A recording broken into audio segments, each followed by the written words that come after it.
राधा स्वामी जी। बाणी बाणी राधा स्वामी दयाल सतनाम सतपुरुष की। आज की सत्संग वीडियो का विषय है परमात्मा का रंग रूप कैसा होता होगा। तो चलिए इसी विषय के संदर्भ में आज की सत्संग वीडियो आरंभ करते हैं। गुरु प्यारी सत्कार योग सत्संगत जी, क्या कभी तुम लोगों ने सोचा है कि अज्ञात परमात्मा कैसा होता होगा? उसकी गंध कैसी होती होगी? उसकी छाया कैसी होती होगी? वह कौन सी उपस्थिति है जो दिखाई नहीं देती पर दिखे हुए को दिशा देती है, जो सुनाई नहीं देती पर हृदय की परतों में लहरें बनाती हैं? कभी सोचा है कि अगर वो अदृश्य परमात्मा अचानक तुम्हारे बिल्कुल पास खड़ा हो जाए तो उसे पहचान भी पाओगे, या तुम्हें लगेगा कि बस कोई हवा का झोंका आया और चला गया? देखो, यही तो सद्गुरु है। संसार में एक ऐसा संस्पर्श जो छूकर भी छिपा रहता है।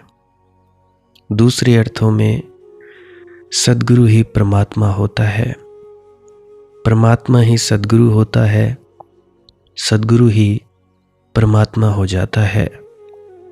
क्योंकि सद्गुरु ने उस परमात्मा के तल को छुआ होता है और उस तल को छूकर बूंद समानी समुद्र में, जैसे एक बूंद समुद्र में समाकर समुद्र ही हो जाती है, ऐसे ही सद्गुरु रूपी छोटी सी बूंद उस समुद्र में मिलकर समुद्र ही हो जाती है।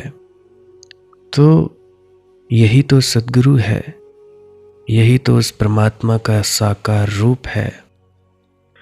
संसार में एक ऐसा संस्पर्श जो छूकर भी छिपा रहता है, एक ऐसी उपस्थिति जो दिखाई देकर भी अज्ञात ही रहती है। देखिए, सद्गुरु दृश्य हैं अदृश्य के लिए, परिचित हैं अपरिचित का द्वार खोलने के लिए, पास हैं इतने पास कि तुम्हारी धड़कनों के बीच बैठकर बोलते हैं, पर इतने दूर कि जब तक तुम स्वयं ना बढ़ो वे तुम्हारी ओर नहीं बढ़ते। क्या तुमने कभी किसी ध्वनि को इतना दूर से आते सुना है कि लगता है वह आकाश के छोर से उठी हो, और फिर भी ऐसा प्रतीत हो कि वह तुम्हारे कान से कुछ ही इंच दूर फुसफुसा रही हो? सद्गुरु की वाणी ऐसी ही है, दूर दूर से उठती है पर हृदय के भीतर गूंजती है, इतनी भीतर कि कभी कभी तुम अपनी ही धड़कन को भी उनका संदेश समझ बैठते हो। लेकिन एक रहस्य है, एक ऐसा रहस्य जिसे कई जन्म कोई नहीं समझ पाता। सद्गुरु कभी तुम्हारे खिलाफ नहीं हो सकते, पर तुम्हारे पक्ष में भी नहीं होंगे जब तक तुम स्वयं अपने पक्ष में ना हो। याद रखना मेरी एक बात, वे तुम्हें उठा सकते हैं, लेकिन उठाने के लिए तुम्हारा हाथ चाहिए। वे तुम्हारा मार्ग बना सकते हैं, पर चलना तुम्हें ही होगा। ये ऐसे नहीं होता कि सद्गुरु ने रोटी खा ली और तुम्हारा पेट भर जाए। ऐसे पेट भरता तो लाखों करोड़ों मनुष्य बिना कुछ किए, बिना ध्यान में उतरे ही पहुंच जाते। अगर कोई मनुष्य ये सोचता है कि भाई हम कुछ नहीं करेंगे, रोज़ कुछ न करने में यानी ध्यान में नहीं बैठेंगे, तो अंत समय गुरु आएगा और उंगली पकड़कर सचखंड में ले जाएगा। ये सरासर बकवास की बात है, बेहुदी बात है। इस बात में कोई सच्चाई नहीं है। अगर मैं बताना चाहूँ तो बाबा सावन सिंह जी कहा करते थे कि मुक्ति जीते जी है, मरने के बाद कोई गारंटी नहीं है। जब बाबा सावन सिंह जी ही ऐसा कहा करते थे, तो तुम लोग किस सद्गुरु की बात करते हो जो ये कहता है कि अंत समय में वो आएगा और तुम्हारी उंगली पकड़कर सचखंड में ले जाएगा? क्या तुम लोगों ने बाबा गुरिंदर सिंह जी के मुंह से कभी ऐसा सुना, या बाबा चरण सिंह जी के मुंह से ऐसा सुना? हालांकि बाबा सावन सिंह जी की बात मैंने आपको बता ही दी कि जीते जी मुक्ति है।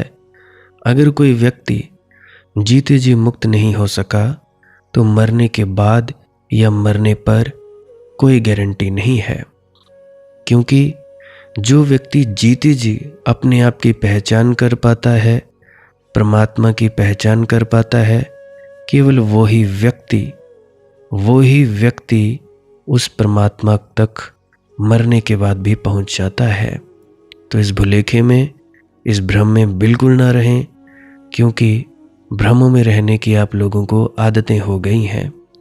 आप लोगों को ये भ्रम है कि चलो ठीक है जी, नामदान ले आए, बड़ी मुश्किल से झूठ मूठ बोलकर कुछ न कुछ छल कपट कर कर ले आए जी, चलो ठीक है नामदान भी ले आए, परंतु सद्गुरु की बात भी आधी अधूरी मानी। आधी अधूरी बात क्या है कि तुम लोग नाम जाप ही करते रहते हो, शब्द धुन सुनने की ओर संलग्न नहीं होते। हालांकि नाम जाप पहली सीढ़ी होती है और इस शब्द धुन को सुनते सुनते रूहानी मंजिलों को पार करना दूसरी सीढ़ी होती है। वैसे ये कोई रूहानी मंजिलें है तो नहीं, ये मानसिक मंजिलें ही हैं। अगर सरलता से आप लोगों को समझाना चाहूँ, दो ही मंजिलें याद रखना, एक आत्मज्ञान और दूसरा परमात्मा ज्ञान यानी ब्रह्म ज्ञान। आत्मज्ञान यानी खुद की पहचान हो जाना और दूजा परमात्मा की पहचान हो जाना, उस विराट तत्व में लीन हो जाना, अपने ही फैलाव को देख लेना। दो ही मंजिलों को याद रखो। फालतू के शब्दों के झगड़ों में फंसने की कोई ज़रूरत नहीं है। तुम किसी भी मंजिल में हो, तुम त्रिकुटी में हो, सहजल कमल में हो, या जो भी ये मंजिलें बनाई गई हैं, इन मंजिलों से कोई फ़र्क नहीं पड़ता, कोई ज़रूरत नहीं है।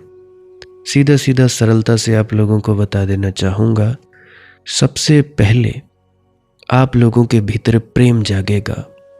देसी भाषा में बता रहा हूँ, क्योंकि शाब्दिक भाषा या तुकबंदी की भाषा देखिए ना तो मुझे समझ आई, ना ही आप लोगों को आएगी।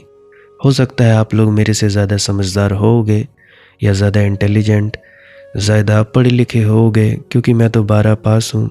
बीएससी सेकंड ईयर से मैंने कॉलेज छोड़ दिया था। बीएससी ने केमिस्ट्री, सेकंड ईयर के बाद मैंने कॉलेज छोड़ दिया। तो आप लोग मेरे से ज़्यादा पढ़े लिखे होंगे, तो आप लोगों को बातें आती भी होंगी समझ, परंतु मैं इतना समझदार हूँ नहीं, तो मुझे मेरी देसी भाषा ही समझ आती है और आप लोगों को भी देसी भाषा में ही समझाने की चेष्टा करूँगा। सबसे पहले हम जो इंसान हैं, हम जीते हैं बुद्धि के तल पर। समझबूझ, सोच विचार, कोई भी कर्म करना हो, खाना हो, पीना हो, हम अपनी बुद्धि से निर्णय लेते हैं, समझबूझ से। तो जैसे ही हम ध्यान के लिए बैठते हैं, तो हमें इस बुद्धि के तल पर, इस बुद्धि के तल से छोड़ना पड़ता है, बुद्धि के तल से आगे जाना पड़ता है। क्योंकि जब तक हम बुद्धि में रहेंगे, तर्क वितर्क करते रहेंगे, अहंकार में रहेंगे, बहस बहासे करेंगे, दूसरों को नीचे दिखाने की कोशिश करेंगे या दूसरों को मारपीट करेंगे, हिंदू, मुस्लिम, राम, कृष्ण, राधा, 5 नाम, राधा स्वामी, गैर राधा स्वामी या निरंकारी, कबीरपंथी, हिंदू, मुस्लिम, जैन आदि, इन सारी चीज़ों में लड़ते रहेंगे। ये भेद बुद्धि है। स्त्री, पुरुष, बच्चा, बूढ़ा, संत, असंत, साधु, असाधु, ये सभी बुद्धि की बातें हैं। भेद बुद्धि करती है। अभी जो पूरी दुनिया है वो अपनी बुद्धि के तल पर है। हालांकि मैं बुद्धि के तल पर भी नहीं कहना चाहूँगा। पूरी दुनिया, 90% दुनिया पशुता के तल पर है। जैसे जानवर होते हैं, पैदा होते हैं, खाते हैं, पीते हैं और मलमूत्र त्यागते हैं, बच्चे पैदा करते हैं और लड़ते हैं, झगड़ते हैं खाने के पीछे, या और भी कई सारी चीज़ें करते हैं जो पशु, ऐसा ही पूरी दुनिया करती है। इसको पहला तल मान लिया जाए तो इसमें कोई दिक्कत नहीं होगी। पहले तल में आप सभी पशुता के तल पर हो। उसके बाद धीरे धीरे आप लोगों में समझ बूझ आने लगती है। समझ बूझ आने लगती है तो आप लोग बुद्धि के तल पर आ जाते हो, यानी सूझबूझ, सोच विचार, क्या करना है क्या नहीं करना है। पशुता के तल पर आप लोग मेहनत करते हो, बोझा ढोते हो। हालांकि मेहनत करना कोई बुरी बात नहीं है, परंतु आप शारीरिक काम ज़्यादा लेते हो। जैसे ही बुद्धि के तल पर आ जाते हो तो आप लोग अपने दिमाग का इस्तेमाल करना शुरू कर देते हो और दिमाग के इस्तेमाल से आप लोग अपना इस दुनिया में काम करना शुरू कर देते हो। तो ये तो 2 तल थे। उसके बाद जब आप ध्यान में बैठते हो तो ध्यान में बैठने से होता क्या है, बुद्धि के तल से नीचे गिरना पड़ता है। बुद्धि के तल से नीचे गिरने का मतलब हृदय के तल में आना पड़ता है। प्रेम जागता है आप लोगों में। सद्गुरु प्रेम का स्वरूप होते हैं, तो वो भी हमें प्रेम प्यार का ही उपदेश देते हैं। हम नहीं बांधते सो एक अलग बात है, हम दूसरों से भेदभाव करते हैं वो एक अलग बात है, परंतु मालिक के जो दरबार है, मालिक के दरबार में केवल भक्ति, प्यार, प्यार और भक्ति ही मालिक के दरबार में कबूल होती है। अगर प्रेम और भक्ति नहीं है तो तुम लोग मालिक के दरबार में प्रवेश नहीं कर सकते हो। तो मैं क्या कह रहा हूँ, सबसे पहले आप लोगों के भीतर प्रेम जगता है। जिस व्यक्ति, जिस स्त्री या जिस पुरुष के भीतर प्रेम नहीं, तो वो व्यक्ति, स्त्री या पुरुष, समझ ले कि तुम्हारा ये भजन सिमरन करना व्यर्थ है, तुम्हारी ये सेवा करना व्यर्थ है, बिल्कुल तुम लोग ज़ीरो हो। जैसे 20 साल पहले थे वैसे ही 20 साल बाद हो। 20 साल पहले भी जानवर थे, गधे थे, मूर्ख थे। 20 साल बाद भी जानवर हो, गधे हो, मूर्ख हो। मुझ जैसे गधे और मूर्ख हो, मुझे से ऊपर मूर्ख तो हो नहीं सकते तुम लोग। तो अगर हमें प्रेम नहीं है, प्रेम है अगला तल। सबसे पहले सूझबूझ, नफ़ा नुकसान, फ़ायदा हो जाए, नुकसान हो जाए, हम अगर यहाँ पैसा देंगे तो हमें ये मिलेगा, ये बुद्धि की बातें हैं। उसके बाद आता है प्रेम का तल। जो व्यक्ति में प्रेम आ जाता है तो वो भेद से ऊपर उठ जाता है। स्त्री और पुरुष में उसे भेद नहीं दिखाई पड़ता। क्या कोई राधा स्वामी है, क्या राधा स्वामी है, कोई हिंदू है, कोई मुसलमान है, कोई ऊंचा है, कोई नीचा है, कोई साधु है, कोई संत है, कोई असंत है, कोई चोर है, कोई बेईमान है। भेद सारा मिट जाता है। जब ये भेद मिटने लगता है तब प्रेम पैदा होने लगता है। जब हमारे भीतर प्रेम आने लगता है तो समझ जाओ कि आप लोगों की चढ़ाई होने लगी। और जब प्रेम पैदा होता है उससे अगला तल होता है कि आप लोगों को विवेक आता है, अस्तित्व के तल पर आते हो। वैसे प्रेम तो अंधा ही होता है, परंतु अंतस से आप लोगों को अंतस से ही प्रेरणाएं मिलनी शुरू हो जाती हैं, क्या करना है क्या नहीं करना है। वो कहते हैं ना, नहीं जी मेरा दिल कहता है कि मैं ये कर लूँ। वो कहते हैं ऐसा कैसे हो सकता है, ये हो ही नहीं सकता, क्योंकि दूसरा व्यक्ति दिमाग से सोच रहा है, परंतु एक व्यक्ति दिल से सुन रहा है, दिल से सोच रहा है कि मेरा जी करता है मैं ये काम कर दूं और इससे मुझे ये फल आएगा। तो मतलब यहाँ पे बुद्धि कोई काम नहीं कर रही है, हृदय से व्यक्ति काम ले रहा है कि मेरा जी करता है कि मैं वहाँ जा आऊँ, मेरा जी करता है, मेरा दिल करता है कि मैं उस व्यक्ति को कॉल कर दूँ, मेरा दिल करता है कि मैं उस व्यक्ति से माफ़ी मांग लूँ, मेरा दिल करता है कि चलो ठीक है माफ़ कर ही देते हैं। तो ये जो प्रेरणाएं आती हैं ये परमात्मा की तरफ से आती हैं हृदय के तल पर।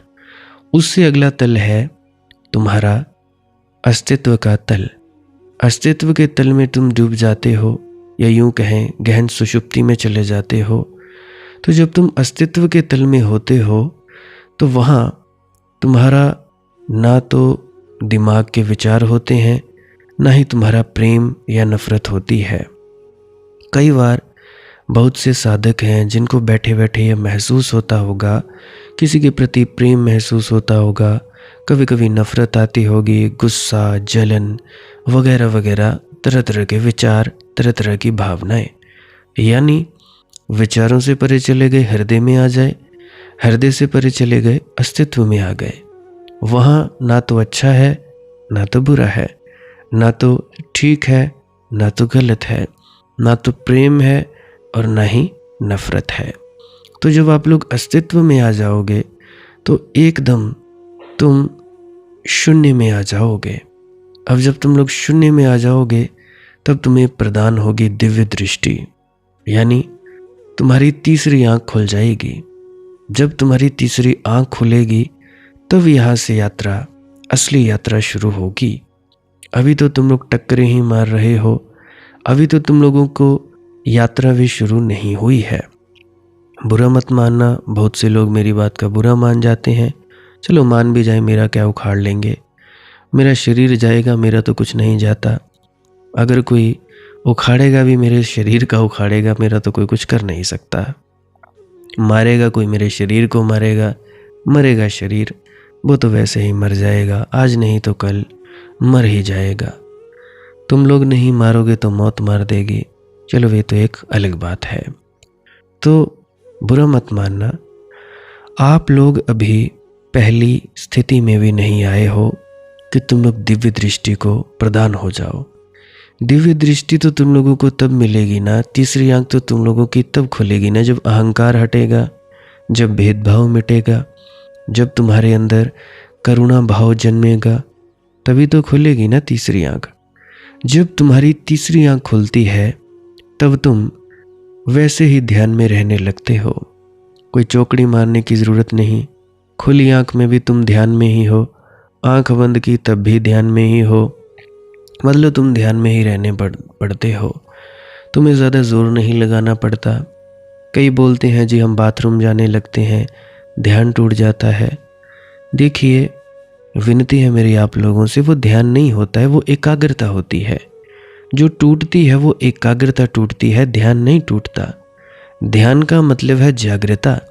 अब होशपूर्वक आप बाथरूम में गए हो, आप पेशाब कर रहे हो या मलमूत्र त्याग कर रहे हो, तो वहाँ पे होशपूर्ण आपको पता लग रहा है कि आपका शरीर ये काम कर रहा है, तो उसको कहते हैं कि मैं ध्यान में ही हूँ। अब जैसे मैं बोल रहा हूँ, मुझे इतना पता है कि मेरा ये शरीर, ये इसके यंत्र जो हैं, ये जिह्वा है, इसके होंठ फड़फड़ा रहे हैं इस मनदीप नामक शरीर के। शरीर का वैसे कोई नाम तो नहीं है, परंतु मेरे माता पिता ने, मेरे से शरीर के माता पिता ने इस शरीर को नाम दिया है मनदीप, छोटा नाम दिया है दीपू। तो इस शरीर में जो यंत्र लगे हैं, कान लगे हैं, नाक लगा है, आंखें लगी हैं, मुंह लगा है और भी तरह तरह की चीज़ें लगी हैं, तो मुझे ये मालूम है, मैं पूर्णतः सजग हूँ, मैं होश में हूँ कि मेरा ये मुंह है, ये फड़फड़ा रहा है, इसके होंठ, गले से आवाज़ निकल रही है, जीवा ऊपर नीचे हो रही है, दांतों से टकरा रही है, कभी ऊपर तालू से टकरा रही है, तो ऊपर नीचे होना, ध्वनि उत्पन्न हो रही है। तो वो जो ध्वनि है वो आपको आपके कानों के द्वारा आपके अंदर सुनाई दे रही है। तो ये मुझे मालूम है।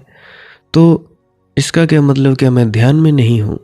मैं अब भी ध्यान में ही हूँ, क्योंकि मैं ध्यान पूर्वक, होश पूर्वक अपने आप को देख रहा हूँ। मैं साक्षी ही हूँ, मैं गवाह हूँ इस शरीर का कि ये शरीर बोल रहा है।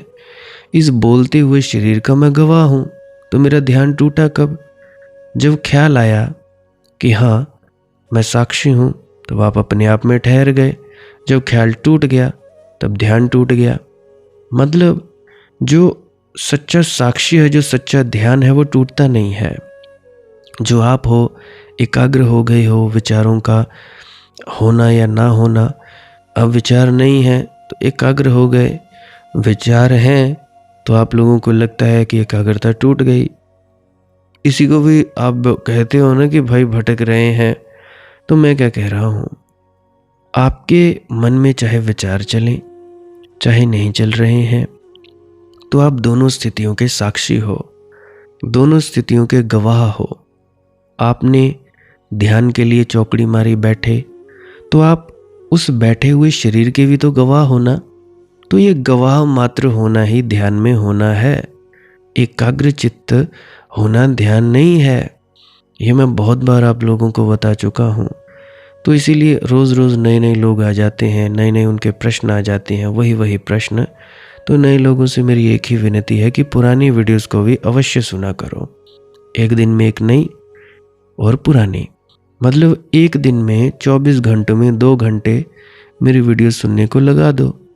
बस 2 घंटे, 1 घंटे में नई वीडियो, 1 घंटे में पुरानी वीडियो। नहीं है वक्त तो भी कोई बात नहीं है, टुकड़ों टुकड़ों में सुन सकते हो, डाउनलोड कर सकते हो वीडियो। मैंने कौन सा यहाँ पे कोई पाबंदी लगाई है कि कोई व्यक्ति डाउनलोड नहीं कर सकता। जैसा आप लोग चाहो डाउनलोड कर लो। किसी को एडवर्टीजमेंट की परेशानी है, डाउनलोड कर ले, कोई चक्कर ही नहीं है। मेरे चाहे सारे लोग डाउनलोड कर लो। पर हाँ, इससे मुझे थोड़ा सा इतना हो जाता है कि जब एडवर्टीजमेंट नहीं देखी जाती तो मुझे पैसे थोड़े कम मिलते हैं। सीधी सी बात है, जो सत्य बात है मैं सत्य ही बता रहा हूँ। पहले अगर एडवर्टीजमेंट चलती रहेंगी, वैसे मैं एडवर्टीजमेंट को हटा देता हूँ, फिर भी यूट्यूब अपनी मर्ज़ी से कहीं कहीं लगाता ही रहता है। मैं हर बार वीडियो देखता हूँ, एक और एडवर्टीजमेंट लग गई। मैं कोशिश करता हूँ एक शुरू में लगाऊँ, एक अंत में लगाऊँ, बीच में कोई बाधा ना पड़े, परंतु फिर भी लगा देता है। खैर, ये यूट्यूब की बात है, यूट्यूब की अपनी पॉलिसीज़, अब मैं कुछ कर भी नहीं सकता। तो मैं बात कर रहा था दिल की, हृदय की बात कर रहा था। मैं बात कर रहा था ध्यान की। कि कोई कहता है कि हम लोग बाथरूम में चले गए तो ध्यान टूट गया। नहीं, ध्यान नहीं टूटा, एकाग्रता टूटी है। तुम लोग राम राम राम राम रट रहे हो, किताब में कुछ पढ़ रहे हो, तो किताब से पढ़ने को हटाया तो एकाग्रता टूट गई और फिर से एकाग्रता बन जाएगी। तो एकाग्रता ध्यान नहीं है भाई। तुम्हारी धुन तो 24 घंटे चालू ही रहेगी। जब धुन सुन रही है, तुम बाथरूम चले जाओ, तुम मल का त्याग करो, मूत्र त्याग करो, तुम नहाओ, धुन तो चल रही है। अगर धुन को सुनते सुनते तुम होश पूर्वक नहा रहे हो, खा रहे हो, पी रहे हो, हाथ धो रहे हो, कुछ भी कर रहे हो, तो तुम लोग ध्यान में ही हो। मतलब होश में तो आना है, जागृता में तो आना है। वही बात तो बाबा गुरिंदर सिंह जी कहते हैं कि वही जागृता आओगी ताइयों तो अपने आप दी पहचान होगी, अपने आप दी पहचान होगी तो परमात्मा दी पहचान होगी। ऐसे ही कहते हैं ना। ध्यान से सुना करो। तुम लोग सुनते नहीं हो, फिर मेरे सिर पर चढ़ जाते हो, तूने ऐसा कैसे कह दिया। खैर, वो तो एक अलग बात है। तो तुम लोग चाहे कुछ भी करो, आंख बंद है चाहे आंख खुली है, तुम ध्यान में ही होते हो, क्योंकि तुम्हारे भीतर का जो असली तत्व है वो गवाह मात्र ही रहता है।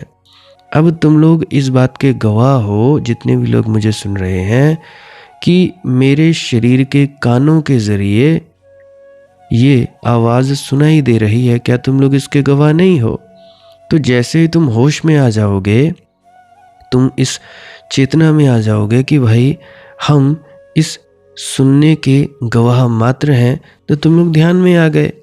एकाग्र होने की तो कोई ज़रूरत ही नहीं। अब बहुत से लोग हैं जो मुझे सुनते सुनते ही गहरे ध्यान में डूब जाते हैं, भूल ही जाते हैं सब कुछ जो भी इधर उधर हो रहा है। चाहे ढोल बज रहे हैं, नगाड़े, कोई शादियाँ, बाजे, भोंपू, चाहे बाहर आवाज़ें आ रही हैं, फिर भी एक टक सुनते जा रहे हैं, आनंद में उतरते चले जा रहे हैं। तो इस बात का ज़रा ध्यान रखना। तो तीसरी आंख खुल गई। तीसरी आंख खुलने के बाद मैं सीधा स्किप कर रहा हूँ आगे, जिसको आप कहते हो आत्मज्ञान। सोहंग कह दो, आत्मज्ञान कह दो। आत्मज्ञान यानी अपने आप की पहचान कि मैं कौन हूँ। पहले तीसरी आंख दिव्य दृष्टि, उसके बाद मैं कौन हूँ। मैं कौन हूँ पता लग जाएगा। जब मैं कौन हूँ पता लगेगा, उसके बाद की यात्रा आपकी नहीं है, आपकी यात्रा बस समाप्त। आपने कुछ नहीं करना है, 24 घंटे होशपूर्वक रहोगे, आनंदित रहोगे, रसमगन रहोगे, खुमारी में रहोगे। उसके बाद परमात्मा ज्ञान। यह है छोटी सी बात, छोटी सी मंजिलें हैं, देसी भाषा में बता दी। क्या तुम लोग फालतू में झंझटों में पड़ोगे? त्रिकुटी क्या है जी, तीसरा तिल क्या है जी, सहस्र कर्म कमल क्या है जी, ये अनामी क्या है, ये सतनाम क्या है, फलाना ठिकाना। सब मूर्ख बनाने की तुमको साजिशें हैं, अपने जाल में फंसाने की साजिशें हैं। तो इसलिए मैंने कहा 2 ही मंजिलें याद रखो, पहली आत्मज्ञान और दूसरी परमात्मा ज्ञान। इससे आगे कोई मंजिल नहीं है। आत्मज्ञान और परमात्मा ज्ञान, उससे पीछे ले लो तीसरी आंख का खुलना, उससे पीछे ले लो हृदय का तल, उससे पीछे ले लो बुद्धि का तल। बस सिंपल सी बात है। और ये सबसे आसानी से यात्रा हो जाती है धुन सुनकर। धुन सुनते सुनते सुनते सुनते तुम लोग अपने आप में आ जाओगे। अब बहुत से लोगों का प्रश्न रहता है धुन को कैसे सुना जाए, धुन के ऊपर केंद्रित कैसे हुआ जाए। अब उदाहरण के लिए, अब जैसे तुम लोग मेरी आवाज़ सुन रहे हो, अब मेरी आवाज़ सुनने के लिए तुम लोगों को क्या कोई ज़ोर लगाना पड़ रहा है? आवाज़ आ रही है और आप लोगों को सुनाई दे रही है। बस सुनाई दे रही है तो मतलब सुनाई दे रही है। आप लोगों का पूरा ध्यान मेरी तरफ खिंच गया है और पूरा आप लोगों का ख्याल मेरे तरफ आ गया है। अब आप लोगों का ख्याल मेरी तरफ आ गया, मेरा ख्याल उस परमात्मा की तरफ है, तो ऑटोमेटिकली आप लोगों के अंदर भी वो ऊर्जा प्रवाहित होती होगी। तो वो ऊर्जा का जो प्रवहन है वो होता चला जाएगा, होता चला जाएगा, होता चले जाएगा। सिंपल सी बात कि भाई आप लोग मुझे सुन रहे हो और सुनते सुनते आप लोग भीतर डूब रहे हो, भीतर डूब रहे हो। करना धरना कुछ नहीं है, सुनाई दे रही है मेरी आवाज़। तो इसी तरह से धुन की आवाज़ जब सुनाई देती है तो वो खींचती है। खींचने का मतलब जैसे मेरी आवाज़ आप लोगों को खींचती होगी। मेरी जो बोलने, जो मेरी आवाज़ निकल रही है, जो मेरी धुन है, ध्वनि है, तरंगे हैं, आपके कानों को खींच रही है कि इसको सुना जाए, इस लड़के को सुना जाए। अच्छा, एक वीडियो ख़त्म होगी, अच्छा अगली वीडियो सुनते हैं, ये वीडियो ख़त्म होगी, उससे अगली वीडियो सुनते हैं, तो खींचती है।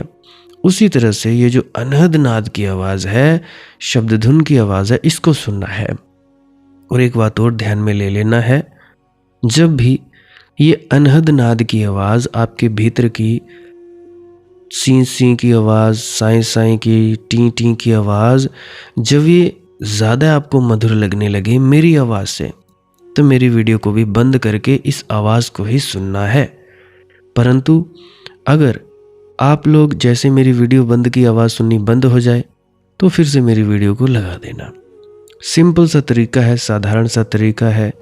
कोई आपको कहीं आने की ज़रूरत नहीं, कोई पैसा खर्चने की ज़रूरत नहीं। खर्च तो आप रहे ही हो। किसी ने वाईफाई लगवाया है अपने घर में, कोई मोबाइल रिचार्ज कर रहा है 200 का, 300 का, 400 का, किसी ने महीने का करवाया है, किसी ने साल का करवाया है, किसी ने 6 महीने का करवाया है। ना कहीं आना, ना कहीं जाना, बेड पर लेटे हुए तो लेटे हुए ही सुनो। आजकल तो टेक्नोलॉजी इतनी हाई हो गई है भाई, क्या ज़रूरत है कहीं जाने की। हाँ, किसी सिद्ध बुद्ध पुरुष के पास जाने के भी अपने फ़ायदे हैं, क्योंकि तुम उसकी तरंगे लेकर आओगे, उसकी शांति लेकर आओगे, घर में बैठोगे तो ज़्यादा आनंद देती है। परंतु बाहर की स्थिति के साथ ही चिपक ना जाओ, क्योंकि जब कोई व्यक्ति सिद्ध पुरुष चला जाता है, वो देह छोड़ देता है, या जिसको कहते हो चोला छोड़ देता है, तो उसके बाद ज़्यादा तकलीफ़ होती है। तो इसीलिए बाहरी शरीर पर ज़्यादा निर्भर ना हुआ जाए, अपने घर में ही तीर्थ बना लो, घर को ही डेरा बना लो।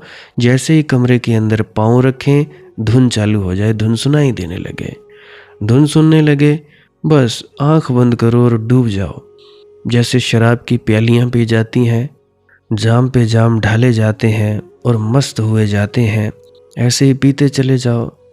वो है ना एक कव्वाली नुसरत फ़तेह अली खान साहब जी की, ये जो हल्का हल्का सुरूर है, ये जो हल्का हल्का सुरूर है, ये तेरी नज़र का कसूर है, कि शराब पीना सिखा दिया, कि शराब पीना सिखा दिया। ये जो हल्का हल्का सुरूर है, ये तेरी नज़र का कसूर है, कि शराब पीना सिखा दिया, कि शराब पीना सिखा दिया।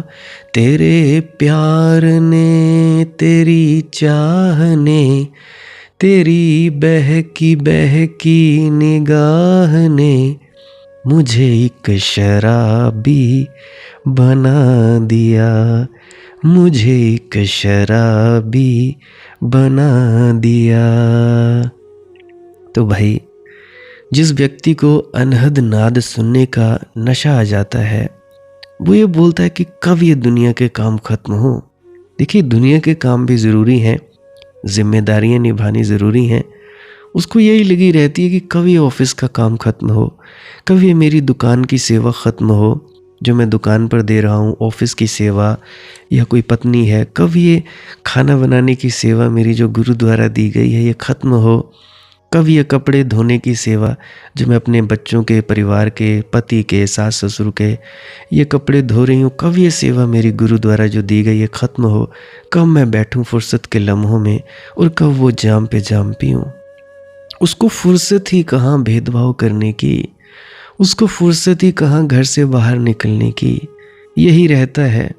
तो तुम लोग जो दौड़ रहे हो ना, सेवाओं पर दौड़ रहे हो, डेरों में, सत्संग सेंटरों में, इसका साफ साफ इतना ही मतलब है कि तुमको अभी वो रस आया नहीं, तुमने अभी वो रस चखा नहीं, तुम लोग अभी बीमार ही हो, इसलिए डॉक्टर के पास बार बार जा रहे हो। चलो ठीक भी है, जाओ, परंतु डॉक्टर की दी गई दवाई भी तो खाओ भैया।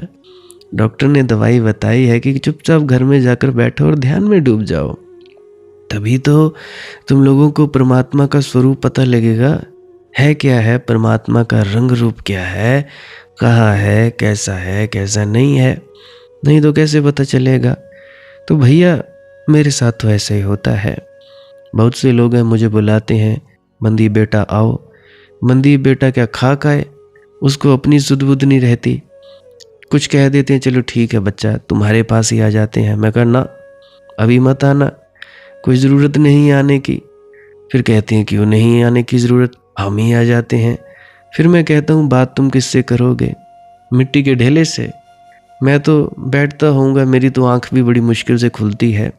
कुछ चुनिंदा जो लोग मेरे पास आके गए हैं उनको पता होगा कि जब वो मेरे पास यहाँ पे बैठते हैं तो मेरी आँख बड़ी मुश्किल खुलती है, खुलती ही नहीं है। खोलना मतलब कि कष्टपूर्ण हो जाता है कि कैसे खोलूँ, कैसे इनसे बात करूँ। तो बात किससे करोगे भाई, तुम लोग किससे मिलोगे। इससे बेहतर ये नहीं कि तुम घर बैठे ही ये जो रसपान हो रहा है उस परमात्मा रूपी शराब का, इसको ही पीते चले जाओ। तो मैं बात कर रहा था अनहद नाद की, कि जैसे मेरी आवाज़ तुम लोगों को खींच रही है, मेरी आवाज़ तुम लोगों को मीठी लग रही है, हालांकि कुछ लोगों को कड़वी भी लग रही होगी, क्योंकि कई बार मैं चुभने वाली बातें भी कर देता हूँ। खैर उनकी बात छोड़ो। तो उसी तरह से आंख बंद की, धुन चलती रहे, बस करना धरना कुछ नहीं, धुन चलती रहे, सुनती रहे, और तुम लोग बस बैठे रहो, बैठे रहो, बैठे रहो, बैठे रहो। धीरे धीरे धीरे तुम लोगों के अंदर परिवर्तन होने लगेगा। बहुत से लोग हैं जिन्होंने अपनी ऊर्जा खो दी है। पहले लगता था शरीर बहुत हल्का, ऐसे लगता था कि 6-7 फुट ऊपर है, ऊर्जा 24 घंटे गूंजती रहती थी। फिर से ऊर्जा लाना चाहते हैं, करना कुछ नहीं है। सबसे पहली बात, काम के अलावा बाहर घूमना बंद कर दो। कोई काम हो, इमरजेंसी हो, रोटी लानी हो, कपड़ा लाना हो, या कोई भी चीज़ लानी हो तो बाहर जाओ, उसके बाद घर में रहो। ज़्यादातर अपने घर में ही रहो। कोई ब्याह है, शादी है तब जाओ, कोई इमरजेंसी है, किसी रिश्तेदार में कोई बीमारी हो गई है, कोई बीमार हो गया, अस्पताल जाना तो जाओ, इमरजेंसी के वक्त जाओ, बेफालतू में घर से बाहर ना जाओ, मत घूमो, घर में बैठो और उसके बाद अपने एक कमरे में बैठ जाओ।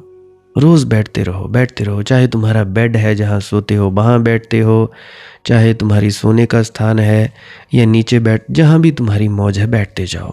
मेरे चाहे बेड पर बैठते रहो, मुझे कोई दिक्कत नहीं है, क्योंकि मुझे तो आज तक कोई दिक्कत हुई नहीं है। मैं तो कई बार बाथरूम में बैठा बैठा भी चला जाता हूँ, तो मुझे नहीं पता लगता कि हाँ भाई बैठा हूँ कि नहीं बैठा हूँ, कहाँ बैठा हूँ, तो ऐसा भी हो जाता है। तो मुझे कोई दिक्कत नहीं है, कोई पाबंदी नहीं है कि मैं बाथरूम में बैठूं, अपने मलमूत्र त्यागने के लिए बैठूं, या अंदर बैठूं या बाहर बैठूं, कोई फ़र्क नहीं पड़ता। सब स्थान मालिक के ही हैं, सब जगहें मालिक की ही हैं। तो आप लोग भी इसकी चिंता मत लिया करें कि कमरे में बैठें, कि ज़मीन पे बैठें, कि चटाई पर बैठें, कि गद्दी पर बैठें। अच्छा, जहाँ सोते हैं वहाँ पे नहीं बैठ सकते या सोफे पर बैठ सकते हैं, नहीं। तुम लोगों का पूरा घर को ही अपनी सोच ही बदल डालो कि भाई हम अपने किसी एक खास कोने में बैठेंगे। इस सोच को धारण कर लो कि कोई भी कमरा हो, कोई भी घर का कोना हो, चाहे छत हो, नीचे हो, ज़मीन हो, कहीं भी हम बैठेंगे वहाँ पे हम मज़ा आएगा, पूरा घर चार्ज हो जाएगा। घर पे बैठो बस, करना धरना कुछ नहीं है। फालतू में किसी से बातचीत ना करो, काम की बातचीत करो। जो भी तुम्हारे यार दोस्त हैं, रिश्तेदार हैं, फालतू में कॉल पे लगे ना रहो 1-1 2-2 घंटे, क्या ज़रूरत है उसकी। हाँ, अगर कोई परमार्थ में मदद कर रहा है तो तुम उससे बात करो, अपने यार दोस्त रिश्तेदार से। पर फालतू में अच्छा भैन जी क्या बनाया तुसी, अच्छा मैं साग बनाया, अच्छा तुहां क्या बनाया, मैं जी आलू मटर नाला गाजरा बनाइया। अच्छा, तो यही बातें चलती रहती हैं। आलू बनाए हैं कि तोरी बनाई है कि भिंडी बनाई है कि साग बनाया है, और फालतू की बातें जिनका कोई मतलब ही नहीं। अगर ये नहीं हो तो चुगलियाँ, निंदा करने में लगी रहती हैं स्त्रियाँ। पुरुषों का भी यही हाल है। स्त्रियाँ कौन सी कि वो ज़्यादा हैं, पुरुषों का भी यही हाल है। पुरुष कौन से दूध से धुले हैं, एक दूसरे की बेइज्जती करने में लगे रहते हैं, निंदा चुगली पता नहीं क्या क्या करते रहते हैं। और कुछ हैं रील्स को ही स्क्रॉल करते रहते हैं, कोई फेसबुक चला रहा है, कोई इंस्टाग्राम, जिसका कोई मतलब भी नहीं है। तुम्हें मिला क्या फेसबुक चलाकर, मुझे ज़रा बताओ। दिन के घंटे बर्बाद करते हो, तुम्हें इंस्टाग्राम की रील्स स्क्रॉल कर करके मिला क्या, कुछ सीखने को मिला? नहीं मिला। यूट्यूब की शॉर्ट्स देखकर कुछ मिला? नहीं मिला। अगर तुम्हें कुछ वीडियो देखकर मज़ा आ रहा है, तुम्हें सीखने को मिल रहा है, तो देखो। टीवी देख रहे हैं, सास बहू के सीरियल देख रहे हैं, चल रहे हैं, कोई कुछ रह रहा, कोई कोरियन ड्रामा देख रहा है, कोरियन टीवी सीरियल्स, कोई हिंदुस्तान की बॉलीवुड की फिल्में देख रहा है, कोई कुछ देख रहा है, कोई कुछ देख रहा है। अरे बाबा, कुछ सीखने को मिले तब तो ठीक। जब कुछ सीखने को ही नहीं मिल रहा है तो क्यों देखते हो? काहे के लिए? कहते हैं जी मनोरंजन करना है। अगर मनोरंजन करने के लिए तुम्हें इन चीज़ों का सहारा लेना पड़ रहा है, अगर तुम्हारी जीभ अभी भी चटोरी है, चटपटी चीज़ें खाने का जी करता है, तब तो भाई तुम लोग अभी बहुत दूर हो। फिर तो तुम लोग अपने आप को सत्संगी कहलवाना बंद कर दो। मैं नहीं कहता मत खाओ, लिमिट में खाओ। अब आप लोग बोलते होंगे कि मनदीप तू क्या खाता होगा, तेरी सब्जी कैसी है। मेरी सब्जी अगर तुम खाने को आओ तो खा नहीं पाओगे। नमक उसमें ज़्यादा होता नहीं, मिर्ची तो बिल्कुल नहीं डालता मैं, फीकी फीकी होती है मेरी सब्ज़ी, बिल्कुल फीकी, जैसी उबली होती है ना, कोई भी सब्ज़ी उसमें ज़्यादा तेल नहीं होता मेरी सब्ज़ी में, बिल्कुल फीकी। नमक ना हो तो भी चलेगा, हल्का सा हो तो चलेगा, ना हो तो भी चलेगा। चाय मेरी होती है बिल्कुल फीकी। मेरी पत्नी कहती है तूने क्या मीठा नहीं डाला? मैंने कहा यार मीठा डाला है, अब तुम्हें नहीं महसूस हो रहा, मैं क्या करूँ? फिर उसे और डालना पड़ता है। तो मेरी सब्ज़ी खाओगे तो तुम्हें दिक्कत आ जाएगी। मेरी सब्ज़ी तो ऐसी ही है, क्योंकि ज़िंदगी से स्वाद ही चला गया, अब स्वाद ही उसी में आता है। मैं नहीं कहता तुम लोग भी ऐसा करो, परंतु इतना ज़रूर कहता हूँ कि बाहर का खाना बंद कर दो, घर में ही खाओ।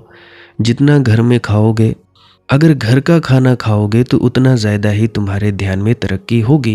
कैसे? अब तुम लोग बोल रहे हो यार खाने का क्या लिंक है? जैसा खाए अन्न वैसा होए मन।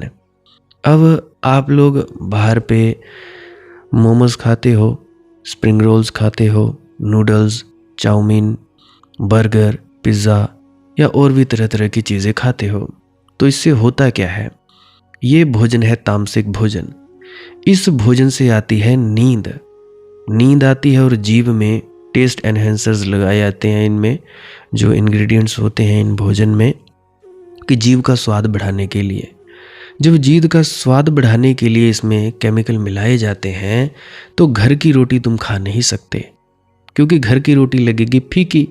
उसमें है उत्तेजित करने वाली मिर्ची, उत्तेजित करने वाले पदार्थ। तो घर की रोटी फीकी लगेगी, तो बाहर की रोटियां ही खाते रहोगे, घर की रोटी नहीं खाओगे। कुछ तो ऐसे हैं जो खाने में नशा मिलाते हैं। ये जो कुलचे वाले हैं, चने में पत्ती डालकर ताकि नशा हो, या और भी तरह तरह के नशे डालते हैं। ये है तामसिक भोजन, नींद दिलाता है। और कुछ लोगों में काम वासना भी बहुत उठती है। पानी पूरी खा ली, गोलगप्पे और भी बाहर का खा लिया, तो इससे बहुत ही ज़्यादा तामसिक ऊर्जा आती है, काम वासना बढ़ती है। काम वासना बढ़ेगी, ऊर्जा को क्षीण कर दोगे, क्या ही फ़ायदा है। मेरे कुछ जानने वाले हैं जिनको यही दिक्कत है, बाहर का खाते हैं, बाहर का खाने से ऐसे ही उनकी वृत्तियां बदलती चली जा रही हैं। नींद ज़्यादा आती है, फिर कहते हैं कि भाई ध्यान में नहीं डूब पाते। ध्यान में कैसे डूबोगे, तुम्हारे शरीर की पूरी ऊर्जा ही लग जाती है तुम्हारे भोजन को पचाने में, जिसमें कुछ है नहीं। तो ऐसा ही है। तो मैं बात कर रहा था, जैसा खाए अन्न वैसा होए मन। जैसा तुम रोटी खाओगे, तो घर में जब रोटी खाओ कैसे बनानी है, हाथ जोड़कर, स्त्रियों से खासकर मैं बोल रहा हूँ, पुरुष भी बनाते हैं तो भाई उनसे भी खास बोल रहा हूँ। ऐसी अरदास करो कि हे मेरे परमात्मा, हे मेरे गुरुदेव, हे मेरे बाबा जी महाराज, जो भी ये खाना खाए शांत चित्त मौन हो जाए, शांत हो जाए, उसका चित्त मौन हो जाए, चुप रहने लगे, प्रेम बढ़े, बीमारियों से मुक्ति हो, सब में सद्भावना आए। बाकी जो भी तुम्हारी समस्या है वो बोल सकते हो। तो जैसे तुम भावना डालोगे उस खाने में, तो वो खाना जो खाएगा व्यक्ति, तो उसमें बदलाव होगा। करके देखना प्रैक्टिकल। 3-6 महीनों में पति शराब पीता है तो शराब पीनी छोड़ देगा, परंतु तुम लोग करते नहीं हो। कई दफ़ा मैं ये चीज़ें बता चुका हूँ, करते धरते हो नहीं, फिर बोलते हो कि आप करो जी। अरे भाई, अगर मैंने ही सब कुछ करना है तो तुम लोगों ने क्या करना है, तुम लोग भी तो कुछ करो।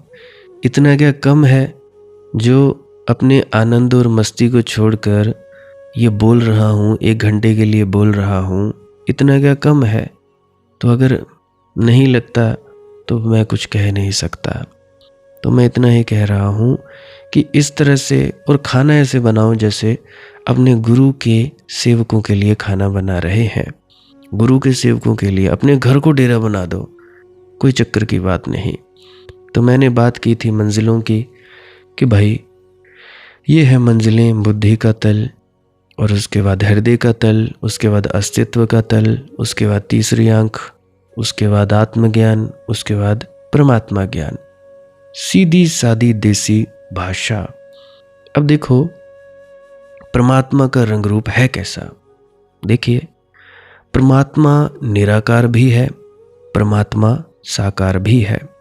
वैसे तो गुस्ताखी कर ही रहा हूँ बोलने की, वैसे तो बोला नहीं जा सकता, फिर भी शब्दों से, इशारों में आपको बोलने की चेष्टा कर रहा हूँ। परंतु मुझे पता है जो बोलना चाहता हूँ वो बोल नहीं पाऊँगा। फिर भी अगर वो इशारा पकड़ में आ जाए फिर तो बात ही क्या है। देखिए, परमात्मा निराकार भी है, परमात्मा साकार भी है। जैसे बीज में ही पूरा वृक्ष छिपा है और वृक्ष में पूरा बीज छिपा है, ऐसे ही वो परमात्मा है। अब देखिए, जब भी कोई व्यक्ति अपने आप को जानता है, अपने आप की पहचान कर पाता है, तो वो ये जान पाता है कि मैं कौन हूँ। वो पूर्णतः ये जान पाता है कि मैं साक्षी हूँ, यानी मैं गवाह मात्र हूँ। जो भी ये कर्म हो रहे हैं, अच्छे बुरे, ऊंचे नीचे, इन सबको देखने वाला मैं हूँ। इस शरीर के द्वारा जो भी कर्म किए जा रहे हैं, उन कर्मों को देखने वाला मैं हूँ। और परमात्मा का स्वरूप ये देखा जाता है पारदर्शी। सब दीवारें मिट जाती हैं और पूरा का पूरा फैलाव हो जाता है पूरे ब्रह्मांड में। इस जो पूरा विराट तत्व है, ये जो पृथ्वी है और पूरे ग्रह हैं, पूरे के पूरे ग्रहों में, पूरे के पूरे ब्रह्मांड में अपना विस्तार हो जाता है।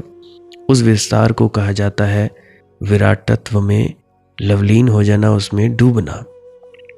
बूंद समानी समुद्र में, कि भाई जो वो बूंद है, पहले तो बूंद ने पहचाना कि मैं कौन हूँ, अपने बूंद होने को पहचाना कि मैं हूँ कौन।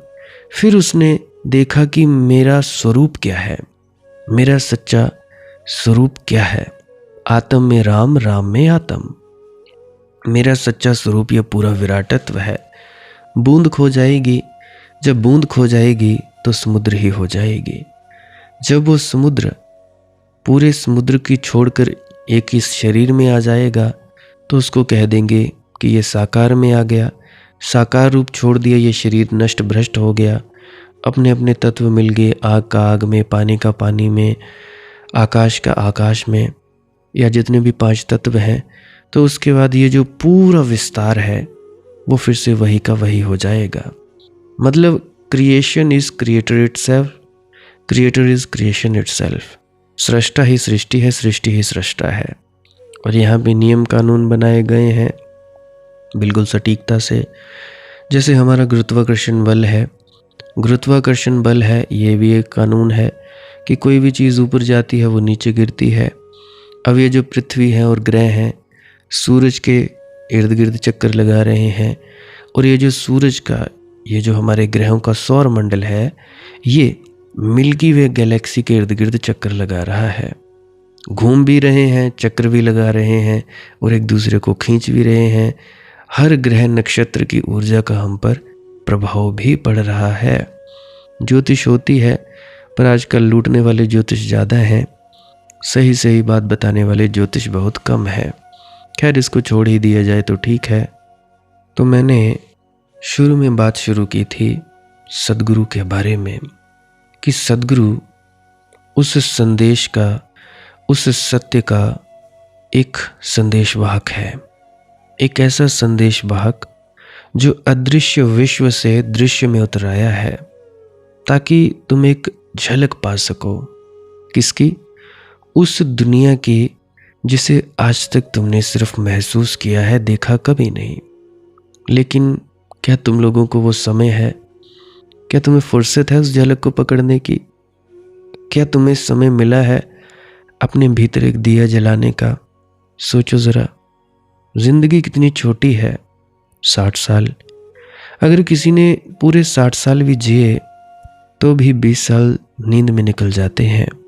20 साल सिर्फ सांस लेने और आंखें बंद करने में, बाकी के 20 साल दुकान से घर, घर से दुकान, रोजगार, रोटी, भागदौड़।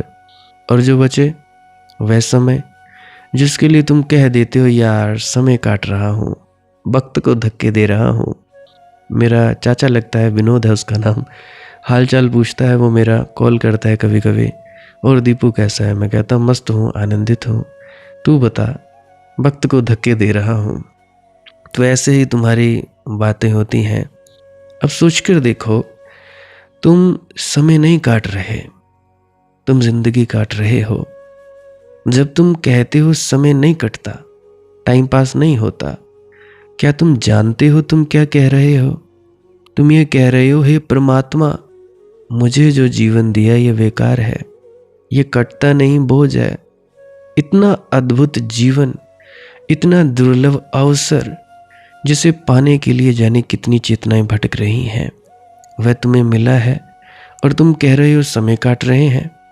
अब महात्मा बुद्ध को देखो, 2500 साल हो गए, अगला जन्म ही नहीं मिल रहा क्योंकि वो माँ ही नहीं है। तो सोचो, तुम क्या कह रहे हो? समय काट रहे हैं जी। कोई ताश खेल रहा है, कोई फिल्म देख रहा है, कोई हंसी मजाक में समय जला रहा है, और पूछो क्या कर रहे हो? उत्तर मिलता है बस समय काट रहे हैं। इतनी छोटी जिंदगी, इतनी क्षण भंगुर सांसें, इतने मूल्यवान पल, और तुम काट रहे हो उन्हें। क्या तुम जानते हो, एक क्षण जो चला गया वह वापस आ सकता है? एक सांस जो निकल गई, क्या वह फिर लौट आ सकती है? नहीं। और फिर भी हम उस क्षण को हल्के में लेते हैं जिसमें सद्गुरु का संस्पर्श उतर सकता है, जिसमें अनाहत का नाद गूंज सकता है, जिसमें सत्य की दिया सी रोशनी फैल सकती है। पर हम कहते हैं जी समय नहीं कटता। ओ प्राणी, तुम समय नहीं काट रहे, तुम उस पुल को काट रहे हो जो पृथ्वी और आकाश के बीच बन सकता था, जो दृश्य से अदृश्य परमात्मा तक जाकर तुम्हें जोड़ सकता था। और यही वह जगह है जहां सद्गुरु आते हैं, जहां उनकी उपस्थिति तुम्हारे भीतर दस्तक देती है, जहां वे कहते हैं बस एक द्वार खोल दो, एक दिया जला दो, एक आमंत्रण दे दो और मैं तुम्हारे अज्ञात की राह खोल दूंगा। लेकिन क्या तुम लोग वह द्वार खोलने को तैयार हो? क्या तुम लोग अपने भीतर वह दिया जला पाओगे? क्या तुम सद्गुरु को अपने जीवन के सूने कमरे में प्रवेश की अनुमति दोगे? मुझे नहीं लगता।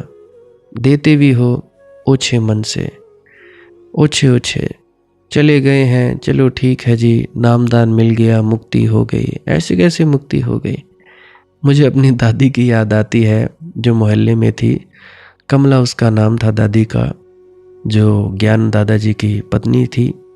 अभी तो गए हुए शायद काफ़ी साल हो गए, शायद मैं उस वक्त कॉलेज में था या शायद 11वीं 12वीं में था, तब उनकी मौत हुई थी शायद। तो वो कहती थी मेरे चाचा जी की शादी हुई तो आई वो, मैं बाहर बैठा हुआ, तो कहती मेरे चाचा जी का नाम छोटा मिंटू, ज़्यादा जो बड़ा नाम है वो रवि प्रकाश। कहती मिंटू तू नाम ले लिया? कहती हाँ दादी मिल गया। तो कहती चल खरा होया, हुण असी पार हो जाना, हुण ते मुक्त हो जाना। ये है बात उसकी। मतलब कि दुनिया को ऐसा भ्रम है कि नामदान लेने से कोई मुक्त हो जाता है, खाली दीक्षित होने से मुक्ति पाई जा सकती है। अरे भाई, नामदान मिल गया चलो ठीक है, उसके लिए तुम कर क्या रहे हो? क्या तुम लोग खाली बैठ रहे हो? देखिए, एक परमात्मा ही है जो बिना कुछ किए मिलता है, बाकी ये पूरी दुनिया है जो कर करके मिलती है। सिर्फ परमात्मा ही ऐसा शख्सियत है जो बिना कुछ किए मिलता है। करना क्या है? क्या तुम लोग आराम भी नहीं कर सकते? क्या तुम लोग खाली भी नहीं बैठ सकते? कुछ नहीं करना है, बस साइड में बैठ जाओ, खाली कमरे में बैठ जाओ, जो कुछ कर रहे हो करना छोड़ देना है, करना धरना छोड़ दो। बस करना धरना छोड़ दिया, अपने आप तुम अंदर उतरने चले जाओगे और तुम्हारी आत्मिक चढ़ाई, आत्मिक तरक्की होनी शुरू हो जाएगी अपने आप ही। तो क्या यही नहीं कर सकते? परंतु तुम लोग, कोई सेवाओं पे दौड़ रहा है, कोई दर्शनों के लिए भागा फिर रहा है, अरे बाबा जी आज उधर आए हैं, चलो जी, गाड़ियां भर भर के कोई सड़कों पे तैनात हो रहे हैं। क्या तुम लोगों ने कभी सोचा है कि गुरु को कैसा लगता होगा तुम सड़कों पर खड़े हो रहे हो? क्या उसको अच्छा लगता होगा? वो भी गुरु भी अफसोस भी करता होगा कि ओ हो अल्लाह, हे मेरे परमात्मा, हे राधा स्वामी दयाल, इन सत्संगियों से मुझे बचाए। ये कैसे लोग हैं, इनको बात समझ नहीं आती, कानों पर जूं नहीं रेंगती, इतनी भी जूं नहीं रेंगती कि इनको समझाया क्या जाता है।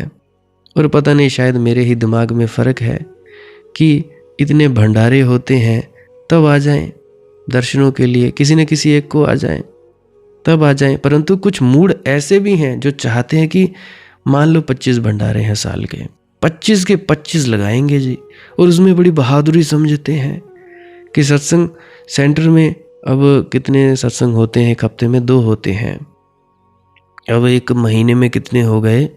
8 सत्संग, 4 हफ्ते तो 2 बार सत्संग हुए तो 8 सत्संग। कोई इसमें बड़ी बहादुरी समझते हैं, बड़ा अहंकार समझते हैं कि भाई हम 8 बार सत्संग घर में जाए, सेवा करवाए, उससे हमारी मुक्ति हो जाएगी, उससे हमारे कर्म कटेंगे। बिल्कुल निरे मूर्ख, अज्ञानी। गुरु के समझाने के बावजूद भी कान पर जूं नहीं रेंगती। क्या किया जाए? कुछ नहीं किया जा सकता। तुम लोगों में भागदौड़ी नहीं खत्म होती। जब गुरु कहता है चुपचाप बैठ जाओ बैठ जाओ बैठ जाओ, वो कहता है कि सत्संग से उठने से पहले एक प्रण बांध लो कि हम करेंगे कि नहीं करेंगे। हालांकि करना कुछ नहीं है, आराम ही करना है। तुम लोगों को आराम करने में भी मौत पड़ जाती है। कोरोना हुआ 2020 में, शायद हाँ 2020 में ही आया था कोरोना। कोरोना हुआ जी, मैं घर पे रहा करता था। मैं ज़्यादा कहीं भी आया जाया नहीं करता था, तब मेरी शादी नहीं हुई थी। तो जब कोरोना हो गया जी, पहले मुझे ताने दिए जाते थे, ये बेला रहता है, अंदर ही पड़ा रहता है, करता क्या है, किसी से बात भी नहीं करता, जब देखो तो खाली बैठा रहता है, फ़ोन भी नहीं चलाता। तब मेरे पास फ़ोन भी टूटा सा हुआ करता था कोरोना के वक्त, 2020 की बात है। टूटा हुआ फ़ोन, वो भी 10वीं की जो मुझे स्कॉलरशिप मिली थी उसी से मैंने लिया था। तो 5-6 साल उस फ़ोन को हो गए थे। जियोनी मैराथन M4, फ़ोन भी साइड में, कोई फ़ोन भी नहीं चला रहा है।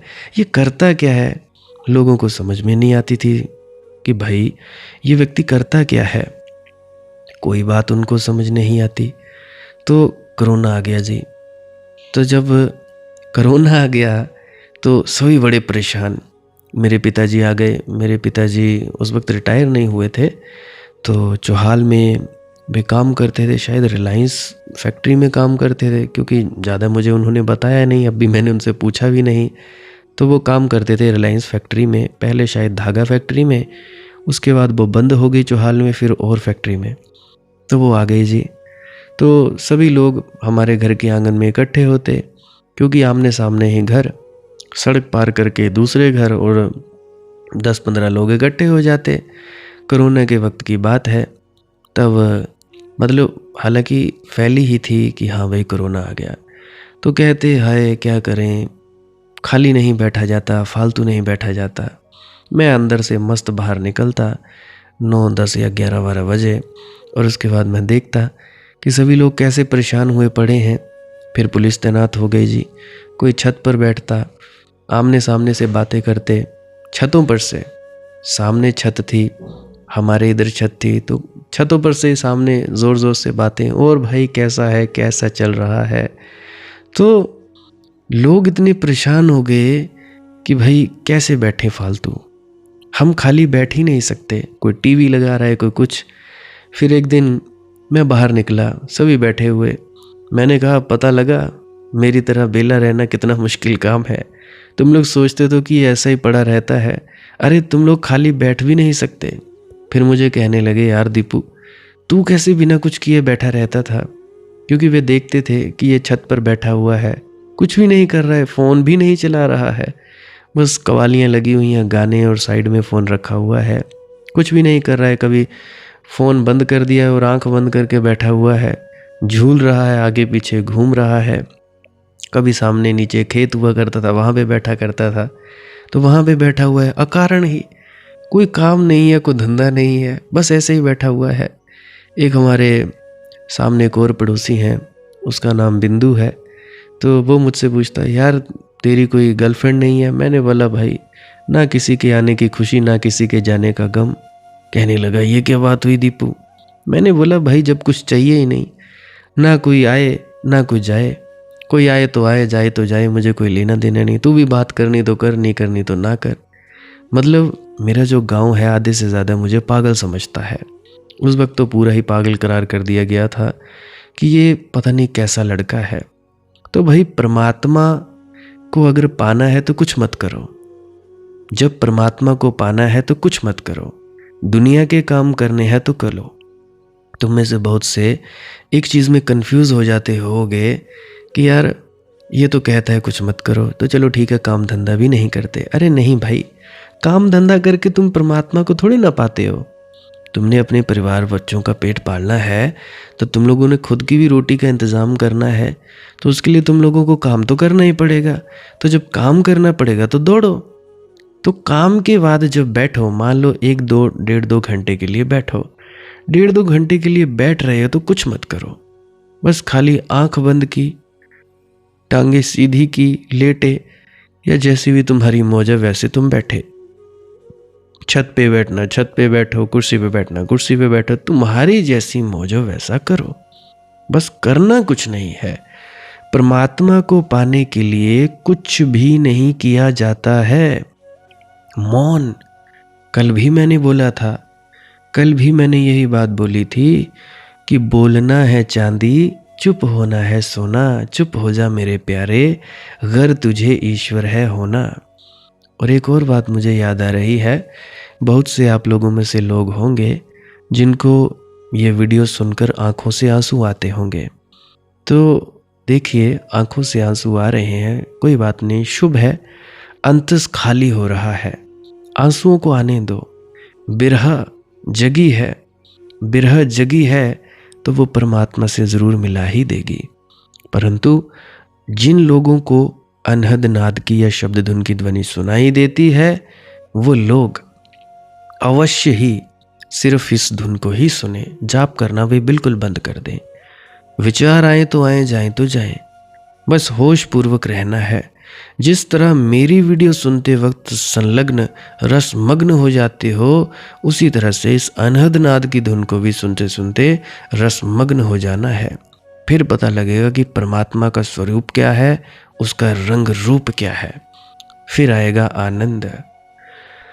मैं नीमा मेरे मुर्शद ऊंचे, मैं नीमा मेरे मुर्शद ऊंचे, उच्चेयां दे संग लाई, सदके जामाई ना उच्चेयां दे मैं, सदके जामाई ना उच्चेयां दे मैं, जिनानी में नाल निवाई, मैं नीमा मेरे मुर्शद ऊंचे, मैं नीमा मेरे मुर्शद ऊंचे, उच्चेयां दे संग लाई, मैं नीमा मेरे मुर्शद ऊंचे, उच्चेयां दे संग लाई, सदके जामाई ना उच्चेयां दे मैं, सदके जामा इना उच्चियां दे मैं, जिनानी में नाल निवाई, मैं नीमा मेरे मुर्शद ऊंचे। अमला वाले लंग लंग जांदे, मूर्ख गोते खांदे, अमला वाले लंग लंग जांदे, मूर्ख गोते खांदे, मैं नीमा मेरे मुर्शद ऊंचे, मैं नीमा मेरे मुर्शद ऊंचे, मैं नीमा मेरे मुर्शद ऊंचे, उच्चियां दे संग लाई, सदके जामा इन्हां उच्चियां दे, जिन्हां नीवियां नाल निभाई, मुझ नीमे को, मुझ नीचे को उस मुर्शिद ने निभाई, उस मुर्शिद ने हाथ पकड़ा और पार लगाकर चले गए। मैं नीमा मेरे मुर्शिद ऊंचे। गुरु प्यारी सत्कारयोग साथ संगत जी, आज के लिए बस इतना ही। कोई प्रश्न हो तो कमेंट सेक्शन में पूछ लीजिएगा। व्हाट्सएप जिन पे पास मेरा नंबर है तो वो व्हाट्सएप भी कर सकते हैं। कॉल करने से पहले एक बार पूछ ज़रूर लिया करें कि भाई करना है या नहीं, क्योंकि बात किससे करोगे? अगर मैं ही नहीं होऊंगा किससे बात करोगे? कभी कभी मेरी पत्नी भी कॉल उठा लेती है तो वो मुझे बाद में बताती है इसका कॉल आया था, तो पूछ लिया करें ताकि मैं भी अवेलेबल हो जाऊं। बाकी शेयर करना हो कर दिया करें वीडियो को, नहीं तो मौज है। और आप जी पुरानी वीडियोस भी अवश्य सुन लिया करें। अनहद नाद भजन सिमरन क्या है और श्वास क्रिया क्या है, इसके बारे में जानना चाहते हो तो हर दिन मैं एक क्लिप लगाए देता हूँ। आप जी उस क्लिप को ज़रूर सुन लिया करें। अभी भी मैं लगाए वाला हूँ तो उस क्लिप को भी ज़रूर सुनकर जाइएगा। भजन सिमरन क्या है? भजन और सिमरन दो अंग हैं। सिमरन है कुछ शब्दों का जाप करना जो आपको आपके सदगुरु द्वारा बताए जाते हैं। कोई भी जाप हो सकता है, कोई भी शब्द हो सकते हैं। करना क्या है, किसी कमरे में बैठ जाइए, या रात को बैठ सकते हैं, सुबह बैठ सकते हैं, या जब भी आपको फुर्सत के लम्हे मिले बैठ सकते हैं। तो जब बैठें तो शरीर को बिना हिलाए डुलाए बैठना है। जो बैठ नहीं सकता तो वो लेट जाए, जो चौकड़ी नहीं मार सकता वो टांगे सीधी कर ले। कोशिश ये रहनी चाहिए कि ज़्यादा से ज़्यादा वक्त शरीर को बिना हिलाए डुलाए बैठा जाए। उसके बाद अपने शब्दों का जाप शुरू कर दें। आंख बंद रखें, आंखों पर ज़्यादा जोर नहीं लगाना है, कोई कष्ट नहीं देना है, नहीं तो सर में दर्द होगा और फिर आप लोगों को परेशानी हो सकती है। तो आपने क्या करना है, चुपचाप शांत होकर बैठे रहना है, शब्दों का जाप शुरू कर देना है। जितनी देर भी आप करना चाहो, आधा घंटा, पौना घंटा, 10 मिनट, 15 मिनट, या जितनी भी आपको आपके सदगुरु द्वारा दिया गया निर्देश है, जितना निर्देश है उसका पालन कीजिए। और उसके बाद दूसरा स्टेप करना बड़ा ही ज़्यादा ज़रूरी है। वो क्या है, वो उसी अवस्था में बैठे रहें या आसन भी बदल सकते हैं। ये जो शब्दों का जाप होता है ये एकाग्रता के लिए होता है, ताकि मन की एकाग्रता आ जाए। और जब मन की एकाग्रता आ जाए फिर दूसरा कदम क्या है, धुन सुनने के लिए बैठना। चुपचाप बैठे रहें, आंख बंद है, शब्दों का जाप बंद कर देना है। और अगर कोई भी आपके गुरु महाराज है उनको आप स्मरण कर रहे थे, याद कर रहे थे, आंखों के सामने शक्ल ला रहे थे, तो उसको लाना बंद कर दीजिए। शब्द धुन सुन रही है तो सुनते रहिए, आंख बंद करके अंधेरे में ही टिके रहें। टिके रहना है और ये इच्छा नहीं करनी है कि कुछ दिखे, कहीं पहुंचा जाए, परमात्मा को पाना है, ये करना है, वो करना है। याद रखें, ना कुछ समझना है, ना कुछ देखना है। ऐसे ही अज्ञानी होकर इसी अंधेरे में पड़े रहें। इसी अंधेरे में पड़े रहना है बस। उसके बाद जो होगा सो होगा। और अगर कोई अनुभव हो भी गया तो इससे ये नहीं कि अगली बार फिर से कामना करनी है कि ये वैसे ही हो। कामना ही सबसे बड़ी अड़चन है, इच्छा ही सबसे बड़ी अड़चन है, किसी चीज की तृष्णा करना ही सबसे बड़ी अड़चन है, मांग ही वासना है। अगर परमात्मा चाहिए तो कुछ नहीं मांगना है, चुपचाप बस बैठो, अपने आराम में बैठो, अपने विश्राम में बैठो। धीरे धीरे धीरे वो होगा जो होना चाहिए।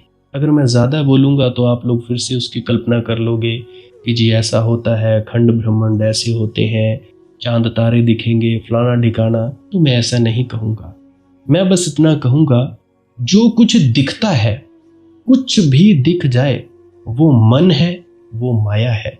जो नहीं दिखता वही आत्मा है, वही आत्मा में होना है। अब जैसा कि तुम लोग इसी अंधेरे में टिके रहोगे, टिके रहोगे, टिके रहोगे, तो कुछ दिनों के बाद या महीनों के बाद एक प्रकाश आएगा।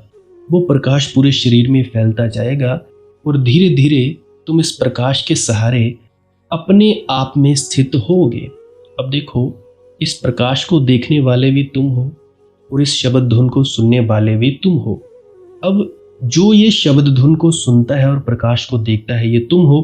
तो अपने आप में स्थित होना है, अपने आप को जानना ही सच्चा आत्मज्ञान है। खुद को जानना, खुद को जान लिया मालिक को फिर जान जाओगे। तो इतनी सी प्रक्रिया है। और आगे आप श्वास क्रिया भी कर सकते हो। ये मुझे बताई गई थी विजय शर्मा जी द्वारा। वो एक उच्च कोटि के संत हैं, तो उन्होंने मुझे बताई और मेरा फर्ज बनता है कि आप सभी को बताऊं। वैसे तो मैं रोज रोज बताता हूं, फिर भी आज फिर से बता रहा हूं। श्वास क्रिया क्या है?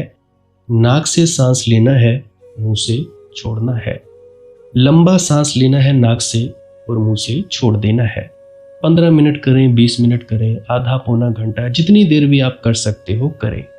करने के बाद करना कुछ नहीं है, चुपचाप आंख बंद करके बैठ जाना है। लेट सकते हो तो लेट सकते हैं, वो आपकी अपनी इच्छा है। नींद आ जाए तो सो जाना है, शरीर को कष्ट नहीं देना है। अगर सर घूमे घूमने देना है, अगर आपका शरीर कांपे तो कांपने देना है। उसकी आपने दिक्कत, परेशानी और चिंता नहीं लेनी है, ये सब होता ही है। और मरने से डर लगे तब भी नहीं डरना है, ये होता ही है। क्या कहा मैंने? 15 से 20 मिनट कर सकते हैं, उसके बाद चुपचाप बैठें और अपने भीतर अपने आप उतर जाओगे। ठीक है जी। प्रेग्नेंट लेडीज़ बिल्कुल ना करें, जिनको दिल की बीमारी है या गोलियां वगैरह खाते हैं वो भी बिल्कुल ना करें। और बाकी सब कर सकते हैं। जिनको नींद नहीं आती वो अवश्य करें, और जिनको थोड़ा डिप्रेशन रहता है वो भी अवश्य करें, और जिनके बच्चे थोड़े पढ़ाई में कमज़ोर हैं वो भी ज़रूर करें। बाकी आपकी मौज है, करना हो करिए, नहीं तो आपकी अपनी अपनी इच्छा है। और ध्यान दें, जब सिमरन करें तो उसके बाद सीधा भजन पे बैठें, और जब ये श्वास क्रिया करें तो उसके बाद सीधा भजन के लिए बैठें।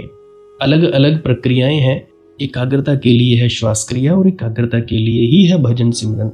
सिमरन भी एकाग्रता के लिए और श्वास क्रिया भी एकाग्रता के लिए। ठीक है, मिक्स नहीं करना है, अलग अलग करिए। अगर श्वास क्रिया करी तो उसके बाद सीधा धुन सुनने पर बैठें। अगर सिमरन के शब्दों का जाप किया उसके बाद फिर से धुन सुनने पर बैठें। बाकी आपकी अपनी मौज है, जो आपको रुचे वो कर सकते हो। अगर धुन सुनने लगे तो धुन सुनने पर ही डायरेक्ट बैठा जाए, परंतु श्वास क्रिया मत छोड़ना, क्योंकि श्वास क्रिया करने से शारीरिक, मानसिक और आध्यात्मिक लाभ मिलता है। तो बाकी आप कीजिए, आपकी मौज है। राधा स्वामी जी।